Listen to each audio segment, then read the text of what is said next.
नमस्ते दोस्तों। तो तुम अगर लिंक्डइन पे या कहीं पे भी गोलैंग के डेवलपर के रोल के बारे में सर्च करोगे तो देखोगे जॉब्स ही जॉब्स है। और आज का जो सिनेरियो है तो उसमें सिर्फ सीपी करने से तो बहुत कंपनीज में हो जाते हैं, बट अगर छोटे मोटे कंपनीज ट्राई करे तो थोड़ा सा डेप्थ भी देखना पड़ता है।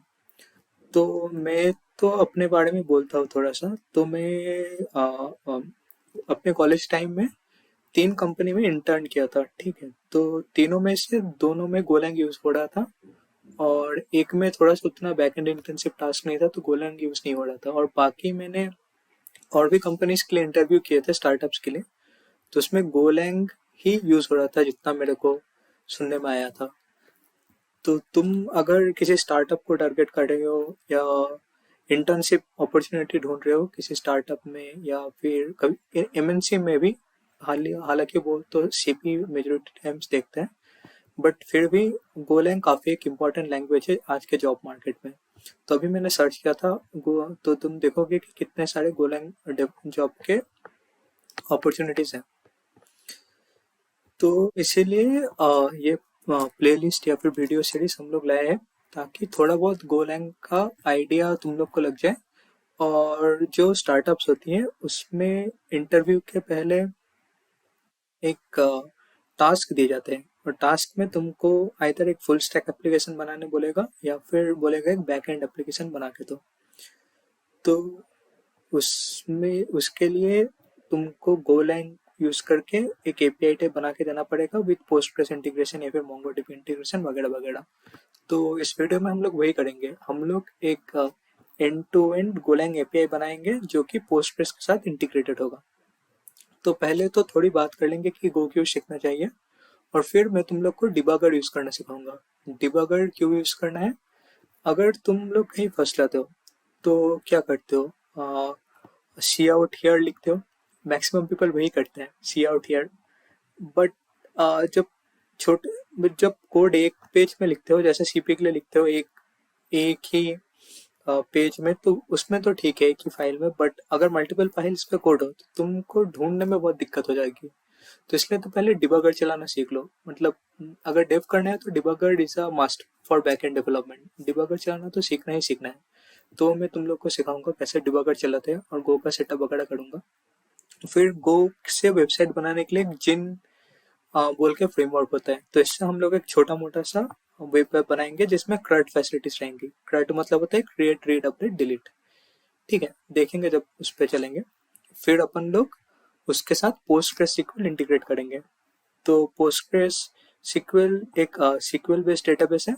और क्यों पोस्टग्रेस यूज कर रहे हैं? क्योंकि इससे थोड़ा सा सीक्वल का भी आइडिया लग जाएगा और सीक्वल के क्वेश्चंस भी इंटरव्यू में पूछे जाते हैं। मोंगोडीबी भी यूज कर सकते थे बट पोस्टग्रेस यूज कर लेते क्योंकि ये सीक्वल है, सीक्वल का भी अंदाजा थोड़ा सा लग जाएगा। अब आगे बढ़ते हैं।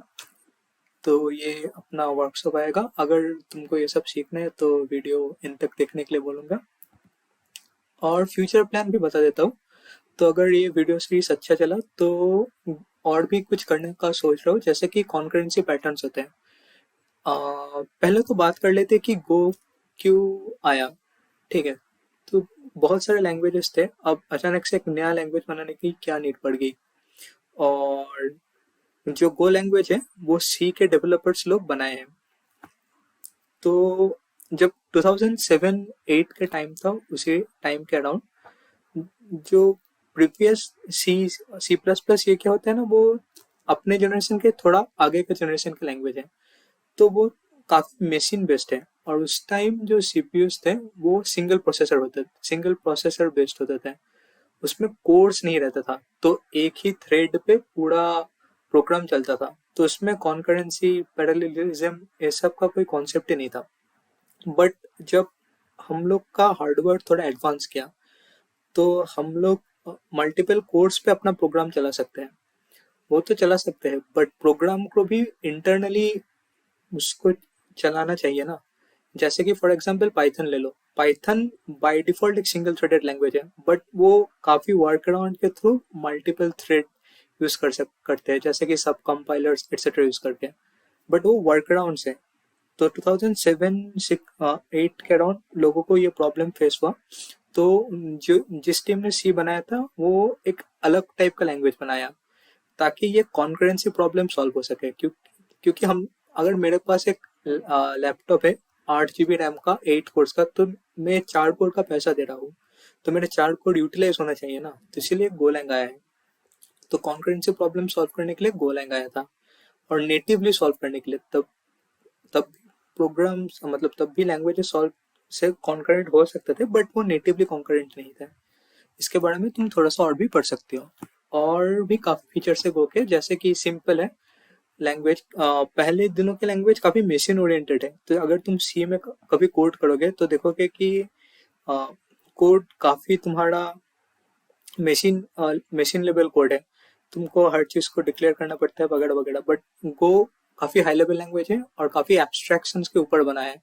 जब गो आया था तब का कंपाइलर्स और जब सी लिखा गया था तब का कंपाइलर्स में जमीन आसमान का फर्क है, इसलिए गो काफी सिंपल लैंग्वेज है। वो कंपाइलर्स का एडवांसमेंट के ऊपर एडवांसमेंट की वजह से काफी एब्स्ट्रैक्शन वो यूज कर सकते हैं। दूसरा चीज जो मैं अब तक बोल रहा था कि कॉन्करेंसी सपोर्ट, गो का कॉन्करेंसी बेस्ट इन क्लास है।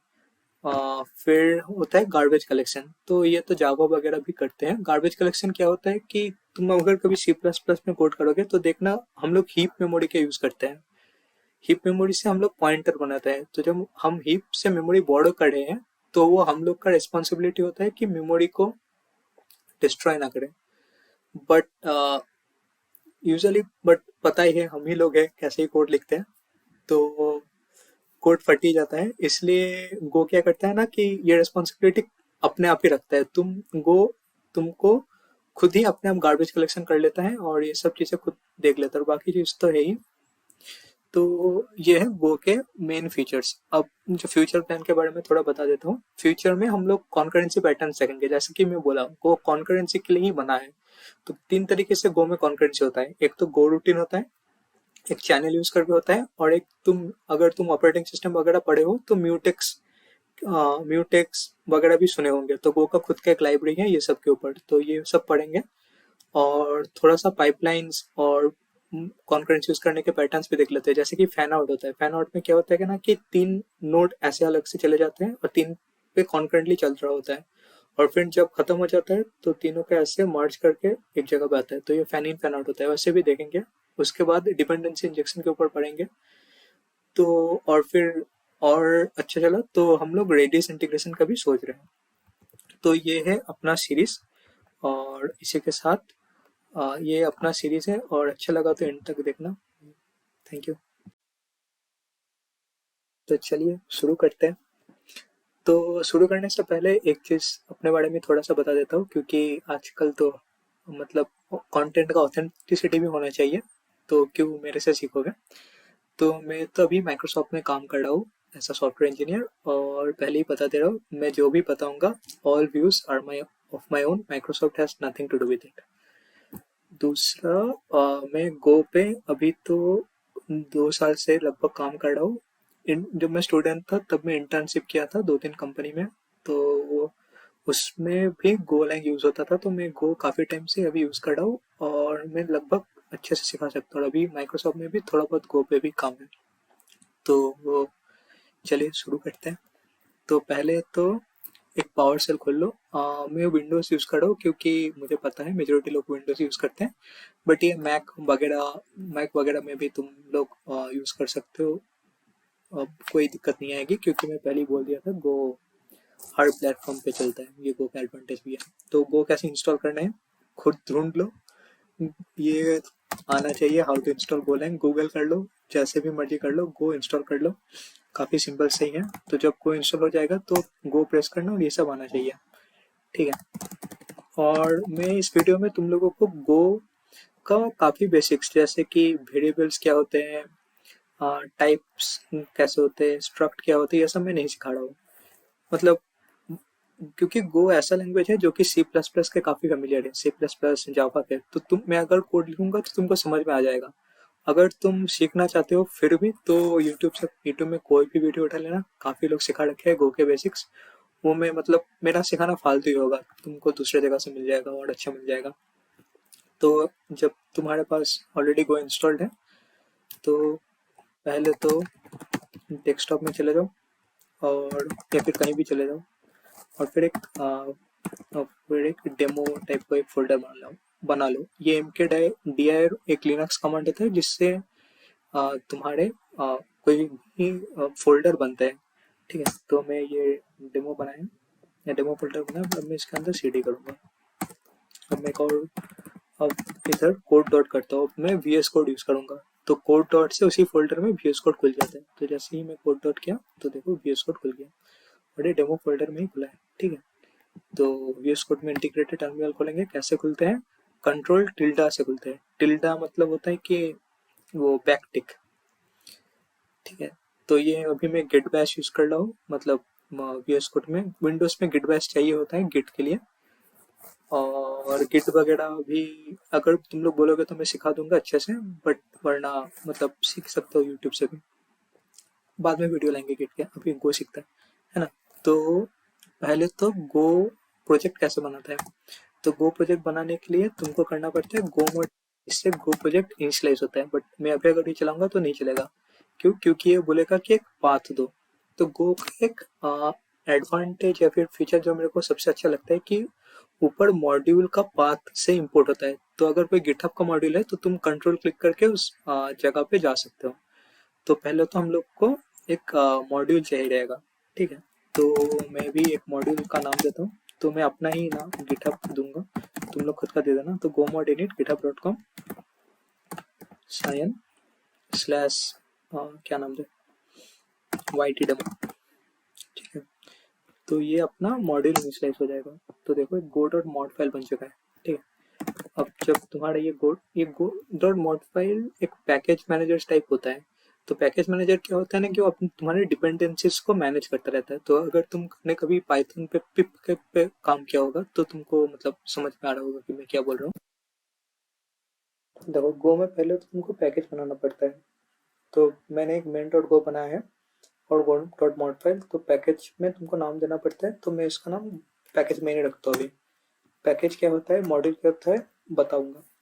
तो पहले जैसे हर एक फंक्शन का एंट्री पॉइंट होता है। ठीक है, तो गो में भी एंट्री पॉइंट तुमको बनाना पड़ता है। तो अंक तो जो मेन होता है यही फंक्शन का एंट्री पॉइंट होता है। जैसे सी प्लस प्लस में भी हम लोग लिखते हैं ना मेन फंक्शन, तो गो में भी मेन फंक्शन होते हैं। तो ये इस पैकेज का एंट्री पॉइंट है, या फिर हाँ ये इस पैकेज का एंट्री पॉइंट है। अब इसमें कुछ लिखते हैं, जैसे कि प्रिंट कैसे करते हैं। तो प्रिंट हेलो वर्ल्ड, जैसे कोपायलट ने दिखाई दिया। तो ये सब सजेशंस मेरे को कोपायलट से आ रहे हैं और तुम लोग भी यूज़ कर सकते हो, काफ़ी सही रहते हो वैसे। तो ये पैकेज ये ऐसे प्रिंट हेलो वर्ल्ड लिखते हैं, तो प्रिंट से प्रिंट हो जाता है। तो इसको चलाएंगे कैसे? तो पहले तो तुमको इस पैकेज के फोल्डर में रहना पड़ेगा। ठीक है, तो जैसे मैं अभी pwd करूँगा, pwd से फाइल पाथ आता है। तो डेस्कटॉप स्लैश डेमो है, इसी फोल्डर में हम लोग बनाए थे। तो चलाने के लिए कुछ नहीं करना पड़ता है, बस गो रन डॉट, इससे चल जाता है। और देखो आउटपुट भी हेलो वर्ल्ड आ गया। ठीक है ना, इसको हटाते हैं अपन लोग। और अभी थोड़ा सा मैं बता देता हूँ। जैसे मैं बता रहा था कि मॉड्यूल क्या होता है, तो जैसे प्रिंट एलन से क्या होता है ना कि तुम्हारा प्रिंट दूसरे लाइन में प्रिंट होगा। बट ये मतलब डिफॉल्ट ग्लोबल टाइप फंक्शन है। अब अगर मॉड्यूल पे जाते हैं तो अगर तुमको स्पेसिफिक टाइप की प्रिंटिंग चाहिए तो प्रिंट ये नॉर्मल प्रिंट फंक्शन उतना कैपेबल नहीं है कि तुमको फॉर्मेट करके दे अच्छे से। इसके लिए हम लोग एक पैकेज यूज करते हैं जिसका नाम है एफएमटी। तो जैसे ही मैं एंटर किया तुम लोग देखोगे कि इधर इम्पोर्ट एफएमटी हो गया है ना। तो ऐसे हम लोग गो में पैकेज को इम्पोर्ट करते हैं। तुम लिख के एंटर मारने से भी वो आ जाएगा। तो F M T dot print L N, print print F से फॉर्मेट स्ट्रिंग प्रिंट होता है, प्रिंट एल एन से नया लाइन पे जगह लाइन पे वो प्रिंट होता है। तो अभी के लिए प्रिंट एल एन हटाते हैं। तो एफ एम टी मॉड्यूल है और प्रिंट एफ अपन लोग यूज करें प्रिंट करने के लिए।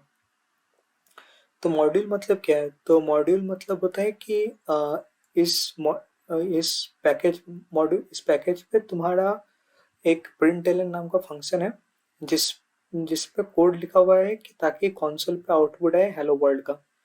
तो ये होता है तुम्हारा पैकेज का मतलब। तो अगर मैं एफ पे होवर करूंगा तो तुम देखो, तुम इधर देख भी सकते हो कि एफ पैकेज क्या करता है और क्या क्या फंक्शन है एफ के थ्रू। तो तुम इस मॉड्यूल के अंदर जा भी सकते हो। जैसे मैं प्रिंट एफ पे कंट्रोल करूंगा तो ये एफ वाला एफ मॉड्यूल के अंदर प्रिंट फंक्शन खुल जाता है। तो ऐसे तुम मॉड्यूल को पढ़ भी सकते हो। तो ये तो मेरे को काफ़ी सही चीज़ लगता है गो में। बाकी लैंग्वेजेस में भी होता है। तो ये हो गया अपना मॉड्यूल। अब वेरिएबल डिक्लेयर करते हैं। तो जैसे कि मैं लिखता हूँ x=5। मैं थोड़ा सा बता दे रहा हूँ क्या क्या होता है ताकि थोड़ा सा आइडिया लग जाए, और डिबगर सेटअप के लिए भी चाहिए होगा। y=10। ठीक है। अब मान लो मेरे को इसका एडिशन, मान लो मेरे को इन दोनों का एडिशन करना है। अब देखो, उससे पहले देखो कि ये एरर आ रहा है। ये एरर क्यों आ रहा है? क्योंकि गो में एक चीज सबसे अच्छा क्या होता है ना कि तुम किसी भी वेरिएबल को अनयूज नहीं रख सकते हो। अगर तुमने वेरिएबल डिक्लेयर किया है तो उसको यूज ही करना पड़ेगा। ऐसा क्यों किया गया है? क्योंकि बहुत टाइम देखा गया है कि अनयूज्ड वेरिएबल की वजह से काफी जगह पे एरर आ जाता है। तो ये चीज गो का काफी सही है। तो हम लोग एक फंक्शन लिखते हैं ऐड का। तो ऐड क्या करता है ना, एक्स लेता है और वाई लेता है और उसका एडिशन रिटर्न करता है। ठीक है। तो हम लोग अभी एक्स वाई का एडिशन करेंगे।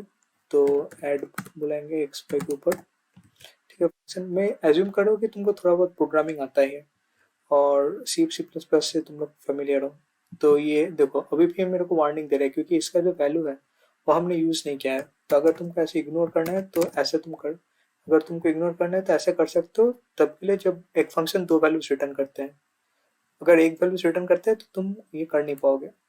तो अभी अपन लोग इसका वैल्यू जेड पे रखते हैं और इसको प्रिंट करते हैं। देखो ऐसे जो दिया कोपलेट है उसी का यूज करते हैं, सम ऑफ एक्स एंड वाई। ठीक है। अब इसको रन भी करते हैं। कोई और ही टर्मिनल यूज कर लेते हैं, बस थोड़ा सा स्लो चल रहा है। पावर शेल यूज कर लेते हैं रन करने के लिए। हाँ, कर लेते हैं। देखो, the sum of 5 and 10 is 15 और फिर हेलो वर्ल्ड भी आ गया। स्ट्रेट लाइन ब्रेक दे देते हैं ताकि अच्छे से। ठीक है। अब मैं तुमको सिखाऊंगा डिबगर यूज कैसे करते हैं। ये तो बेसिक था थोड़ा सा। अब डिबगर यूज करने के लिए पहले तो गलती करते हैं। तो अभी अपन लोग डिबगिंग सीखेंगे। तो डिबगिंग गो में यूज करने के लिए तुमको एक एक्सटेंशन इंस्टॉल करना पड़ेगा। वो कि ये गो एक्सटेंशन इंस्टॉल करना पड़ेगा। अगर ये इंस्टॉल है तो ही काफ़ी है, बाकी VS कोड अपना कर लेता है। और तो इसके लिए मैंने एक फंक्शन लिखा है स्वैप वैल्यूज का। तो ये फंक्शन मैंने गलत लिखा है, बट मेरे को समझ में नहीं आ रहा है कि कहाँ गलती हुई है। तो मेजोरिटी टाइम मैंने देखा है कि लोग क्या करते हैं ना कि इधर print the value of temp is print value of axis ऐसे करते हैं। बट ये फंक्शन काफ़ी बड़ा हो सकता है, तो मैंने हर जगह पे जाके एक वैल्यू तो प्रिंट नहीं कर सकता हूँ ना। तो इसलिए हम लोग डिबगर यूज करते हैं। तो डिबगर क्या होता है देखते हैं। तो पहले तो हम लोग को ब्रेक पॉइंट लगाना पड़ेगा। ब्रेक पॉइंट ऐसे जगह होता है जहाँ पे आके अपना डिबगर रुक जाता है कोड एग्जीक्यूशन। तो तुम तो इसको ऐसे भी चला सकते हो या फिर गो पे या सॉरी रन पे जाके स्टार्ट डिबगिंग करके भी चला सकते हो या फिर F5 प्रेस करके भी चला सकते हो। तो मैं अभी इधर से चलाता हूँ F5 करके। तो जैसे ही मैं चलाया तुम देखोगे ऊपर एक डिबगर का टूल बॉक्स आ गया और ये अपना डिबगर भी चल गया। तो जैसे ही डिबगर खुल गया, इसमें देख सकते हो वेरिएबल्स में हम लोग का लोकल वेरिएबल होता है जो कि इधर दिखेगा और एक कॉल स्टैक होता है। ठीक है। तो मैं अभी जैसे ही स्टेप ओवर करूंगा तो ये लाइन 18 से 19 पे आ जाएगा और अपना वेरिएबल सीधा दिखने लगेगा। तो मैं स्टेप ओवर किया, देखो x=5 दिख रहा है, y=10 दिख रहा है और फिर swap text swap Y equal to swap values. तो मेरे को लग रहा है कि यहाँ पे कहीं गलती हुआ है। तो मैं अगर स्टेप ओवर कर गया जाऊंगा तो लाइन 22 पे आ जाएगा और मेरे को पता नहीं चलेगा। तो इसलिए मैं इस फंक्शन के अंदर घुस जाता हूँ। तो मैं फंक्शन के अंदर घुस गया और अभी तुम अगर देखोगे तो हम लोग का x5 है, y10 है। अब तक तो सही चल रहा है ना, सही चल रहा है। और अभी टेम का वैल्यू 5 होना चाहिए, तो टेम का वैल्यू 5 हो गया। और फिर हम लोग क्या करते हैं ना, x=10 कर रहा हो तो x का वैल्यू 5 ही होगा। तो देखो x=5 हो गया। ठीक है। बट अभी हम लोग को लग रहा है कि इधर ये दोनों चीज मैं सेम ही कर रहा हूँ, ऐसा मेरे को महसूस हो रहा है ये डिबगर देख के। और फिर मैं फिर से चलाता हूँ तो y इक्वल टू एक्स हो जाएगा। देखो y इक्वल टू 5 हो गया, तो जब मैं रिटर्न करूंगा तो स्वैप टेक्स्ट 5 y पे 5 आएगा, जैसे कि हम लोगों ने डिबगर में देखा था, है ना। तो ऐसे हम लोग डिबगर यूज करके कोई भी गलती को निकाल सकते हैं या फिर कोई भी कोड को स्टेप वाइज पढ़ सकते हैं। तो जैसे कि तब मैंने चला था, तब मेरे को पता चला कि ये x नहीं होना चाहिए था, ये y होना चाहिए था। और ये y होना चाहिए। हम लोग तब डिबगर यूज करके कैच किया था। डिबगर यूज करते टाइम हम लोग वैसे तो नहीं कर सकते। तो फिर आगे चलते हैं। और देखो अब z equal to add X plus Y है ना। तो देखो z का वैल्यू 15 आ गया, तो मेरे को मान लो z का वैल्यू 15 नहीं चाहिए। आगे के रीजन के लिए मेरे को z का वैल्यू कुछ और ही चाहिए। तो मैं इधर z का वैल्यू चेंज भी कर सकता हूँ, 20 कर सकता हूँ। तो ऐसे आगे हम चल सकते हैं। तो अभी तुम देखना, सॉरी, ये डिबग कंसोल में आता है तो स्वैप वैल्यू सेट 5 एंड 5 जो कि गलत प्रोग्राम की वजह से आ गया, वो अभी फिक्स करेंगे अपन लोग। अब अभी z का वैल्यू देखो, the sum of 5 plus 10 is 15 आना चाहिए था, बट 20 आया क्योंकि हम लोग z का वैल्यू चेंज करके रखे हैं। तो ऐसे डिबगर पे जाके तुम कोई भी वेरिएबल का वैल्यू चेंज कर सकते हो, या फिर कहीं भी कोई भी फंक्शन के अंदर घुस सकते हो, कोई भी वेरिएबल का वैल्यू देख सकते हो, कॉल स्टैक को मॉनिटर कर सकते हो। तो इसलिए डिबगर यूज करना इतना इंपॉर्टेंट होता है। तो ये था डिबगर कैसे यूज करते हैं, और आगे देखते हैं। ठीक है, तब तक तो हम लोग देख रहे थे गो के बेसिक्स। अब थोड़ा सा अभी एपीआई डेवलपमेंट हम लोग शुरू करेंगे, तो थोड़ा सा बता देते हैं एपीआई क्या होता है। तो पहले तो रिक्वेस्ट आती है। तो जब रिक्वेस्ट आती है तो हम लोग जब बैकएंड बनाते हैं तो बैकएंड का मेन काम ये रहता है कि वो तो आइदर डीबी से डेटा लेके आए या फिर कोई सर्विस से इंटरेक्ट करे, करके जो रिक्वेस्ट आती है उसके कॉरस्पॉन्डिंग रिस्पॉन्स भेजे। जैसे कि रिक्वेस्ट कई तरह की भी रिक्वेस्ट हो सकती है, जैसे कि एक रिक्वेस्ट मांग सकती है कि आ, मेरे बैंक अकाउंट में कितने बैलेंस है। तो मेरा बैकएंड तब क्या करेगा ना, पहले तो डीबी में जाएगा और चेक करेगा कि तुम कौन हो, फिर तुम्हारा बैंक अकाउंट फेच करेगा। ये सब करके एक रेस्पॉन्स निकलेगा जो कि तुम्हारा बैलेंस होगा, वो तुमको वो रिटर्न करेगा। तो ये मेनली एपीआई डेवलपमेंट में बैकएंड का काम होता है। तो वही हम लोग बनाएंगे, और बैकएंड को हम थोड़ा सा मतलब स्ट्रक्चरली डिवाइड भी कर सकते हैं कि कैसे रिक्वेस्ट फ्लो करेंगे। वो अभी अपन देखेंगे जब आगे चलते जाएंगे। तो देखो, ये सब चीज़ें बनाना काफ़ी कॉम्प्लिकेटेड होता है क्योंकि नेटवर्क प्रोटोकॉल्स वगैरह इन्वॉल्व होते हैं। तो अभी हम लोग तो 2023 में लिव करते हैं, तो हम लोग को नेटवर्क प्रोटोकॉल्स वगैरह खुद से लिखना नहीं पड़ेगा, वो लिख चुका है। तो इसके लिए हम लोग एक लाइब्रेरी यूज करते हैं, लाइब्रेरी यूज करेंगे जिसका नाम होगा जिन। तो जिन जानिक बोल के एक लाइब्रेरी है जो हम लोग यूज करेंगे। तो उसके लिए क्या करना पड़ेगा, पहले तो इंपोर्ट वगैरह करना पड़ेगा, बट पहले तुमको जिन को इंस्टॉल करना पड़ेगा। तो ऐसे इंस्टॉल करते हैं जिन गो गेट। तो इधर जाके हम इंस्टॉल कर लेते हैं। सॉरी, ये पता नहीं कहाँ से आ गया। तो गो गेट, तो ये ऐसे तुम्हारा जिन इंस्टॉल हो जाएगा। तो एक बार जिन इंस्टॉल हो जाता है तो हम जाके इन लोगों का स्टार्टर टेम्पलेट को कॉपी कर लेते हैं।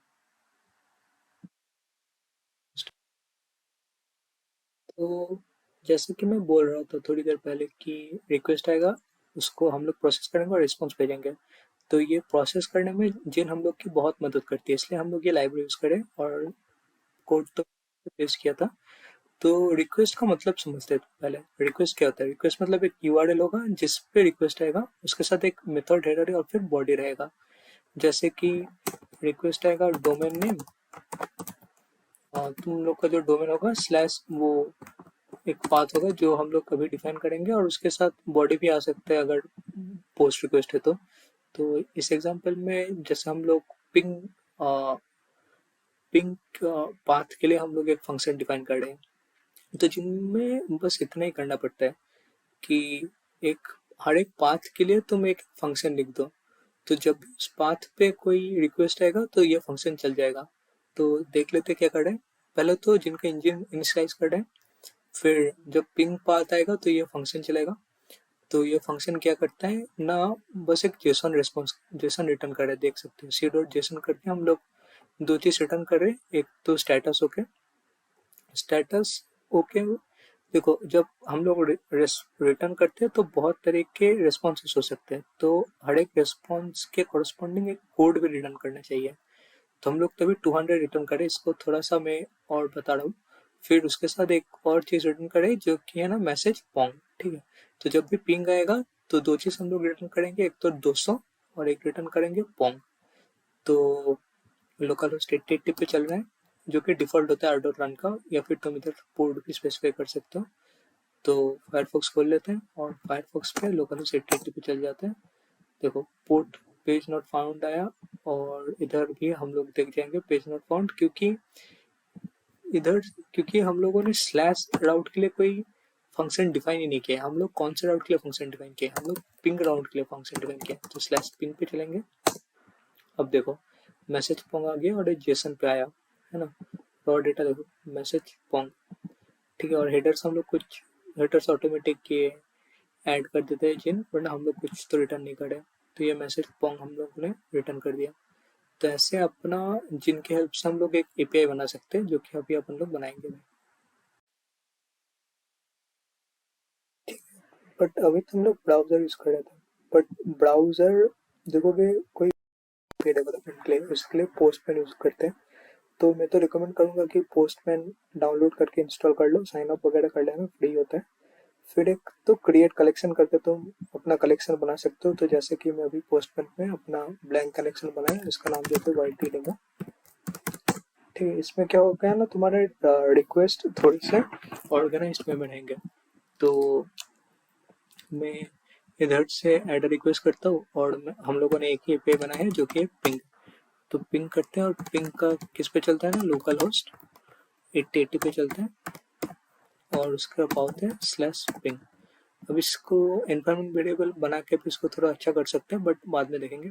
और अभी हम लोग का पहले तो सर्वर चलना चाहिए।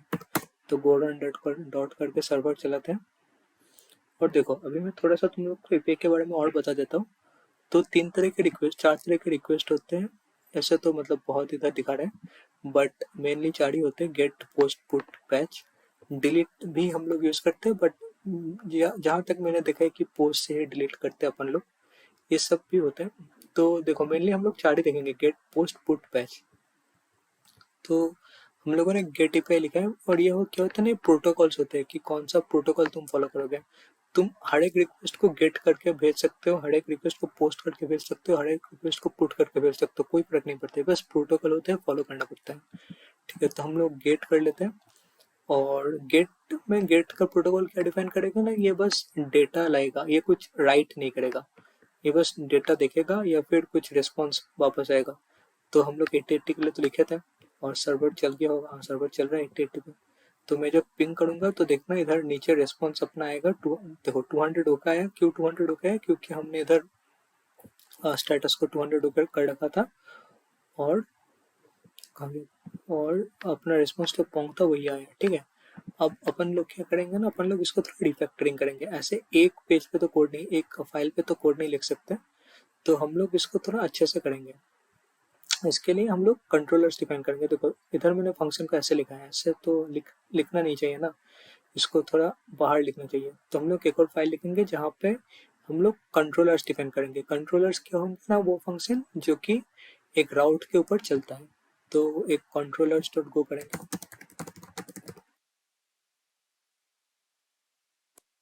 ये भी अपना पैकेज में नहीं होगा।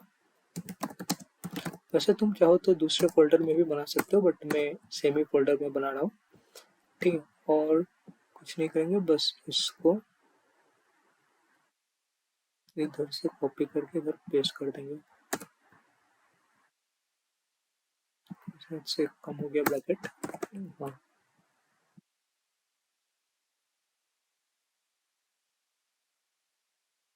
ठीक है। और इधर हटा देता है। और इस फंक्शन का तो नाम भी देना पड़ेगा। तो ऐसे फंक्शन हम लोग, ये तो एनोनिमस फंक्शन था इसलिए कोई इसका नाम नहीं था, बट हमको फंक्शन का नाम देना पड़ेगा। ये होगा अपना पिंग कंट्रोलर, ठीक है। तो पिंग कंट्रोलर अपना हो गया। और इधर R dot gate slash ping ping controller, ठीक। तो ये अपना चलने लगेगा। और अभी थोड़ा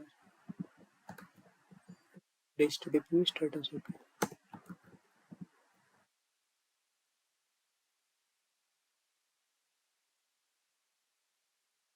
तो कर लिया पता है, हाँ।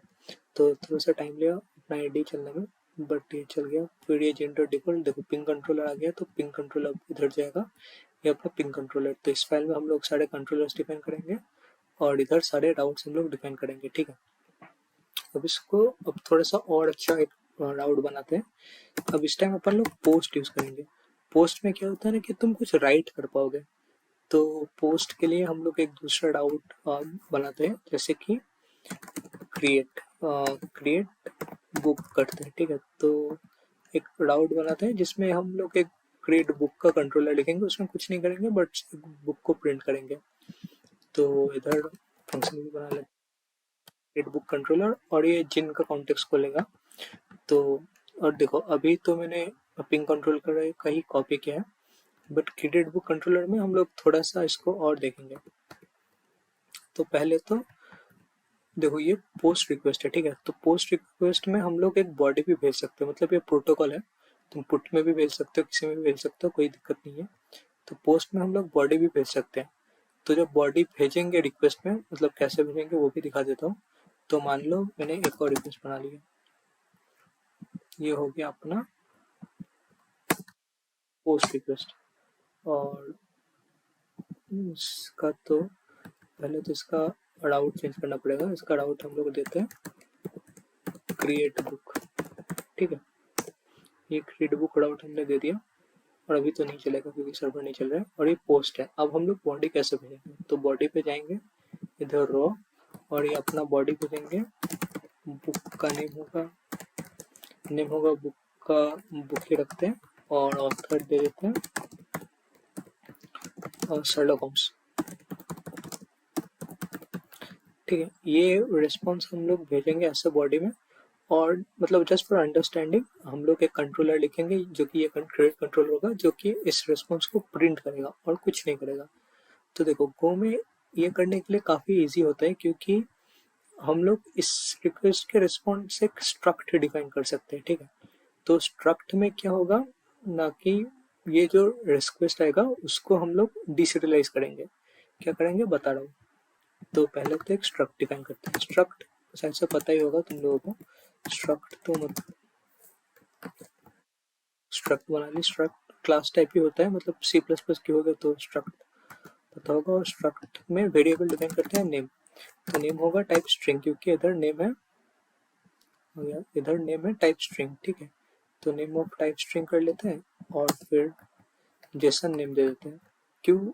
और देखो अभी मैं जो बोल रहा था, जिनमें क्या सिंपलिसिटी है ना कि तुम वेरिएबल का नेम कुछ भी डालो, बट जब डिस्प्लेस करेंगे तो जेसन में जो वैल्यू होना चाहिए ये और ये और ये मैच होना चाहिए, ठीक है।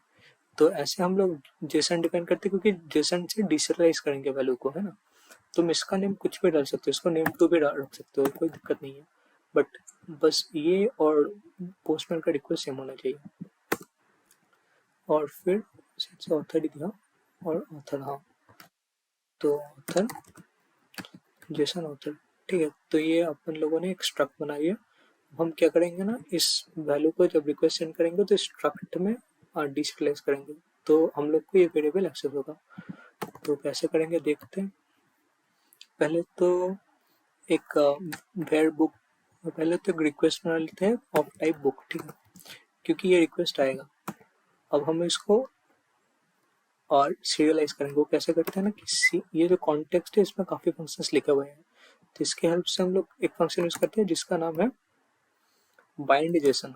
तो ये बाइंड जेसन क्या करते हैं कि मस्ट वो एक ऑब्जेक्ट के ऊपर जो इसका बॉडी में है इसको बाइंड कर देता है। मतलब ये जो सी है, सी इस सी ऑब्जेक्ट में रिक्वेस्ट रहता है। जब तुम कोई रिक्वेस्ट भेजते हो तो रिक्वेस्ट का पैरामीटर्स, जैसे कि कौन सा क्या किस टाइप का रिक्वेस्ट है, किस टाइप का हेडर है, किस टाइप का बॉडी है, ये तो कहीं जाता है ना। तो ये सी में रहता है, ये कॉन्टेक्स्ट जिन कॉन्टेक्स्ट में रहता है। तो जिन कॉन्टेक्स्ट से हम लोग इसको बाइंड कर रहे हैं, कहाँ पे बाइंड कर रहे हैं ना, इस रिक्वेस्ट स्ट्रक्ट पे बाइंड कर रहे हैं।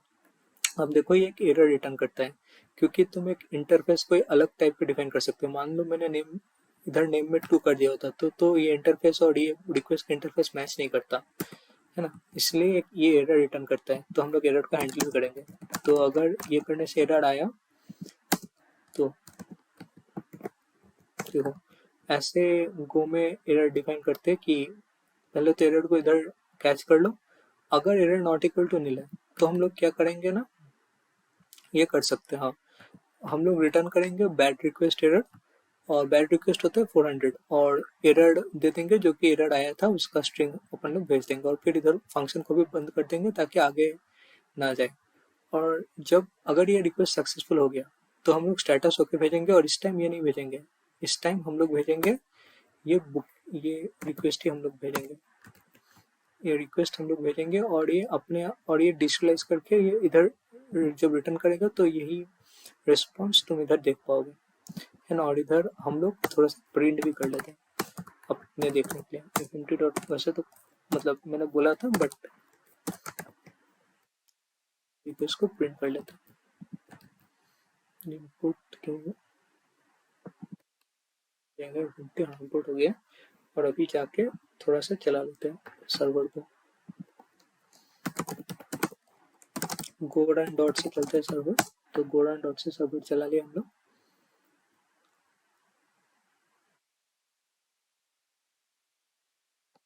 थोड़ा सा टाइम लगेगा, और तब तक हम लोग इसको मॉडिफाई करते हैं ना, डाउट क्रिएट बुक के साथ से क्या दिया था, क्रिएट बुक। तो जब क्रिएट बुक आएगा तो ये चलना चाहिए, ये अभी हम मैं डिबगर चला कर भी दिखा सकता हूँ, बट अभी के लिए डिबगर नहीं चलाता है, ये काफ़ी सिंपल से ही है। तो मैं अगर इसको हिट करूँगा तो मेरे को सेम ही रिस्पॉन्स इधर आना चाहिए जितना कि हमने कोड लिखे, हाँ देखो आ गया है ना। तो देखो नेम सब बुक आया, ऑथर आया शर्लक होम्स, स्टेटस हमने 200 भेजा था तो 200 ही आ गया, और इधर देखो, और इधर स्ट्रक्ट प्रिंट भी हो गया। तो ऐसे कोई भी रिक्वेस्ट जब आता है तो हम लोग उसको ऐसे प्रोसेस कर सकते हैं, ऐसे रीड कर सकते हैं रिक्वेस्ट को कोई भी वेरिएबल में, फिर हम लोग उस बुक को लेकर कुछ भी कर सकते हैं। और अभी हम लोग करेंगे भी, अभी क्रिएट बुक में क्या करेंगे ना, पोस्टग्रेस के साथ कनेक्शन बनाएंगे और डेटाबेस में उस बुक के डेटा को लिखेंगे। ठीक है, तो ये होगा अपना नेक्स्ट पार्ट वीडियो का, जिसमें हम पोस्टग्रेस सीक्वल के साथ इसको इंटीग्रेट करेंगे और डीबी में राइट करेंगे। ठीक है।